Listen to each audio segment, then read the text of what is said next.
Hello friends, welcome back to my channel Shaz learning. ഈ വീഡിയോയിൽ നമ്മൾ ഡിസ്കസ് ചെയ്യാൻ പോകുന്നത് ഫസ്റ്റ് ടേം ഇവാലുവേഷൻ 2019-20 ഒരു മോഡൽ ഇംഗ്ലീഷ് ക്വസ്റ്റ്യൻ പേപ്പറാണ് ക്ലാസ് 4. അപ്പോൾ നിങ്ങൾ കുട്ടികൾക്ക് പേരെഴുതാനും സ്കൂളിൻ്റെ പേരെഴുതാനും ഡിവിഷൻ എഴുതാനും ഒക്കെ ഒന്ന് പ്രാക്ടീസ് ചെയ്ത് കൊടുക്കുന്നത് നല്ലതാണ്. പിന്നെ 6 ആക്ടിവിറ്റീസ് ആണ് നമുക്കിവിടെ കാണാം. ഇതിൽ 5 എണ്ണം അറ്റൻഡ് ചെയ്താൽ മതി. Comprehension, description, thoughts, read and enjoy, conversation, word puzzle. ഇതിൽ കോംപ്രിഹെൻഷൻ എന്ന് പറഞ്ഞാൽ ഒരു പോം അല്ലെങ്കിൽ ഒരു സ്റ്റോറി തരും. അതിൽ നിന്ന് റീഡ് ചെയ്തിട്ട് അതിൻ്റെ ക്വസ്റ്റ്യൻ ബേസ് ചെയ്തിട്ടുള്ള ക്വസ്റ്റ്യൻ ആൻസർ ചെയ്യാണ് വേണ്ടത്. അപ്പോൾ ഇവിടെ ഒരു സ്റ്റോറി പോർഷൻ ആണ് തന്നിട്ടുള്ളത്. അപ്പോൾ അത് റീഡ് ചെയ്തിട്ട് നമ്മൾ അതിൻ്റെ ഫോളോയിങ് ക്വസ്റ്റ്യൻസിന് ആൻസർ ചെയ്യണം. Read the story and answer the following questions. The wind and the sun quarrelled each other. വിൻഡും സണ്ണും കാറ്റും സൂര്യനും പരസ്പരം അടികൂടുകയാണ്. ദ വിൻഡ് സെഡ്, കാറ്റ് പറഞ്ഞു, I am stronger than you, നിന്നേക്കാൾ ശക്തിയുള്ളത് എനിക്കാണ്, ഞാനാണ് നിന്നേക്കാൾ ശക്തിമാൻ. The sun replied, no, I am stronger than you, അല്ല, ഞാനാണ് നിന്നേക്കാൾ ശക്തിമാൻ.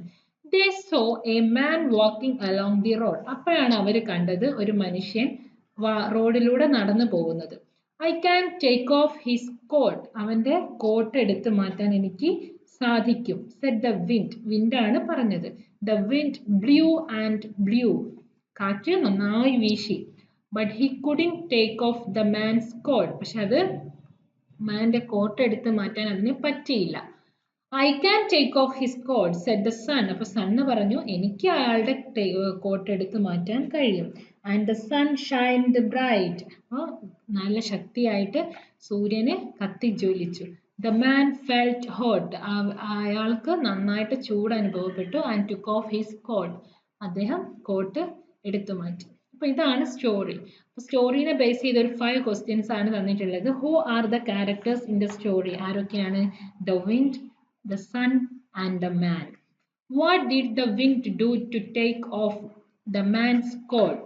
അപ്പോൾ നിങ്ങൾ സ്റ്റോറിയിൽ തന്നെ നോക്കുമ്പോൾ നിങ്ങൾക്ക് കറക്റ്റ് സ്പെല്ലിംഗ് മിസ്റ്റേക്ക് ഒന്നും ഇല്ലാതെ എഴുതാൻ പറ്റും.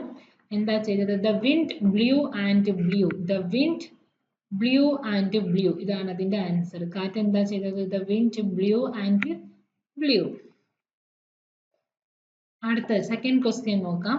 What did the wind do to take okay, നമ്മളത് പറഞ്ഞു. Why did the man take off his coat? എന്തുകൊണ്ടാണ് ആ മാൻ കോട്ട് എടുത്ത് മാറ്റിയതെന്നാണ് ചോദിച്ചിട്ടുള്ളത്. എന്തുകൊണ്ടാണ്? Man felt hot and took off his coat. Next question.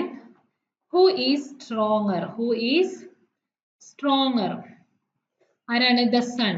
Write a suitable title to the story. Simple ആയിട്ട് നിങ്ങൾക്ക് the sun and the wind എന്ന് എഴുതാം.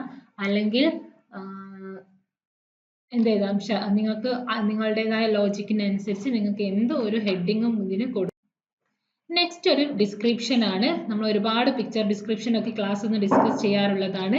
Look at the picture, describe it. ഈ ഒരു പിക്ചർ ഡിസ്ക്രൈബ് ചെയ്യാനാണ് പറഞ്ഞിട്ടുള്ളത്. This is the picture of a pond. ഒരു പോണ്ടിന്റെ പിക്ചർ ആണെന്ന് എഴുതാം. There are many trees and huts. അവിടെ ധാരാളം ട്രീസ് ഉണ്ട്, ഹട്ട്സ് ചെറിയ വീടുകൾ, ഹട്ട്സ് ഉണ്ട്, കുടിലുകൾ. Then we can see a shining sun. കത്തിജ്വലിക്കുന്ന ഒരു സണ്ണ് നമുക്ക് കാണാം.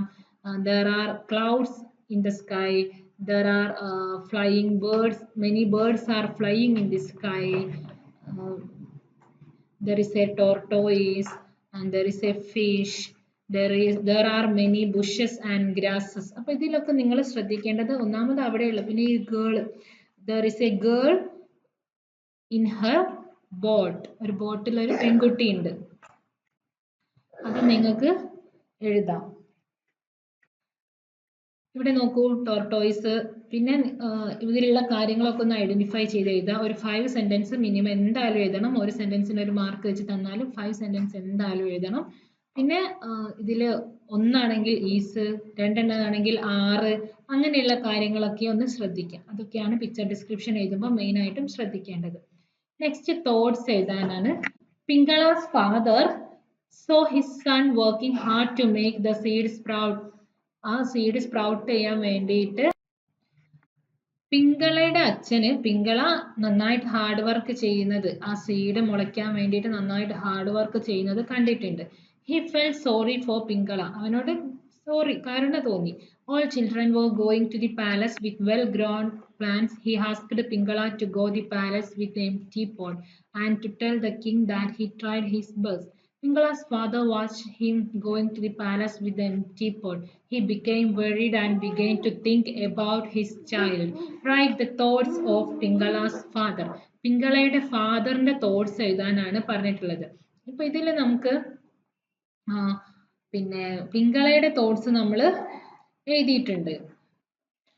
All children are going to the palace with beautiful plans. How happy they are, and also tried his best.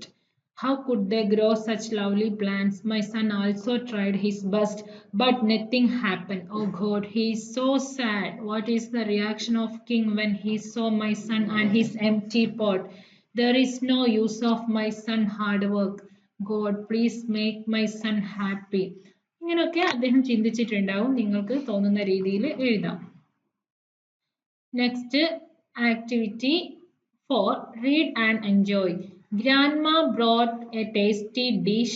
I thought it was made of fish. Look so yummy, thick and red. Nice to have it with a bread. Give suitable title to the poem. Grandma brought tasty dish. I thought it was made of fish. Look so yummy. ഇതിനൊരു heading കൊടുക്കാനാണ് നിങ്ങൾക്ക് yummy dish എന്ന് കൊടുക്കാം. Yummy dish. Find out the rhyming words and write below. ഏതൊക്കെയാണ് ഇതിലുള്ള rhyming words വരുന്നത്? Rhyming words വരുന്നത് dish, fish, bread, red. ഇതൊക്കെ ഇതിലുള്ള rhyming words ആണ്. What is the poem about? ഒരു ഡിഷിനെ കുറിച്ചാണ് ഈ poem പറയുന്നത്. Activity 5, conversation. The boy was wandering by the side of the stream. He saw a girl sitting near the stream and launching paper boats, yellow, blue, red. They were in many colors. He didn't know how to make paper boats. He gazed at the colorful boats. He approached the girl. Write the conversation between the boy and the girl. Boy എന്താ ചോദിക്കുന്നത്? How beautiful these boats are. Who made all these? അതായത് ഒരു സ്ട്രീമിനടുത്ത് നിന്ന് ഒരു ആൺകുട്ടി ഒരു പെൺകുട്ടി ഇരുന്ന് അവളുടെ പേപ്പർ ബോട്ട്സ് ലോഞ്ച് ചെയ്യുന്നത് കാണുകയാണ്. യെല്ലോ, ബ്ലൂ, റെഡ് എല്ലാ കളറിലും ഉണ്ട്. അത് കാണുമ്പോൾ അവന് ഭയങ്കര ആകാംക്ഷ തോന്നുകയാണ്. അപ്പോൾ അവൻ ആ കുട്ടിയുടെ അടുത്ത് ചെന്നിട്ട് ചോദിക്കുകയാണ്, ഇത് നല്ല ഭംഗിയുണ്ട്, ഇതൊക്കെ ആരാണ് നിനക്ക് ഉണ്ടാക്കി തന്നത്? അപ്പോൾ ഗേൾ എന്ത് പറയും? My and made all these boats. ആരാണ് ചെയ്തതെന്ന് എഴുതാം. പിന്നെ ബോയ് എന്ത് ചോദിക്കാം? It's so beautiful. Please help me to അല്ലെങ്കിൽ എനിക്ക് തരുമോ? Please give me 2 or boats or tell your aunt to make some boats for me. എനിക്ക് കുറച്ച് ബോട്ട് ഉണ്ടാക്കി തരാൻ പറയുമോ? പിന്നെ അങ്ങനെയുള്ള കാര്യങ്ങൾ ചോദിച്ചിട്ട് അവരൊരു ഫ്രണ്ട്സ് ആവുന്ന രീതിയിൽ നിങ്ങൾക്ക് ഈ ഒരു കോൺവെർസേഷൻ കൊണ്ടുപോകാവുന്നതാണ്. നെക്സ്റ്റ് ആക്ടിവിറ്റി 6, വേർഡ് പസിൽ ആണ്. Complete the word puzzle. Read the clues given below. It will help you. Anna placed the paper boats in the dash. Paper boats in the stream ആണ് ഇവിടെ വരുന്നത്. Stream. Stream എന്ന് പറയുമ്പോൾ T E ഇവിടെ കൊടുക്കണം, A ഇവിടെ കൊടുക്കണം. Stream. Next, this makes the earth cool and happy. എന്താണ്? Rain ആണ്. എർത്തിനെ തണുപ്പിക്കുന്നതും ഹാപ്പി ആക്കുന്നതും. Travel or flow in water. വെള്ളത്തിലൂടെ സഞ്ചരിക്കുന്നതിന് എന്താണ് പറയുന്നത് എന്നാണ് നമ്മൾ ഇവിടെ എഴുതേണ്ടത്. സെയിൽ. സെയിൽ എന്നാണ് പറയുന്നത്. The fat boy went dash Anna. The fat boy 4. The fat boy went. ഇവിടെ നിയർ എന്ന് എഴുതാം. 4 letters ആണുള്ളത്. When it rains, children like to play with it. Mud, മണ്ണിൽ കളിക്കാൻ, ചളിയിൽ കളിക്കാൻ ഇഷ്ടമാണ്. അല്ലെങ്കിൽ അങ്ങനെ മണ്ണെന്ന് എഴുതാം. പിന്നെ ഇവിടെ നിയർ എന്ന് എഴുതാം. അത് കഴിഞ്ഞാൽ ഈ ഒരു എക്സാം കഴിയും. അപ്പോൾ ഇത്രയാണ് ഇതിലുള്ള ക്വസ്റ്റ്യൻസ്. ഇനിയും എക്സാം ക്വസ്റ്റ്യൻ പേപ്പർ അപ്ലോഡ് ചെയ്യുന്നതാണ്. എക്സാം കഴിഞ്ഞ ഉടനെ അന്ന് നടന്ന തിങ്കളാഴ്ചയുള്ള എക്സാമിന്റെ ക്വസ്റ്റ്യൻ പേപ്പർ ഡിസ്കസ് ചെയ്യുന്നതാണ്. അപ്പോൾ ചാനൽ ഒന്ന് സബ്സ്ക്രൈബ് ചെയ്യുക, സപ്പോർട്ട് ചെയ്യുക. Okay, thank you.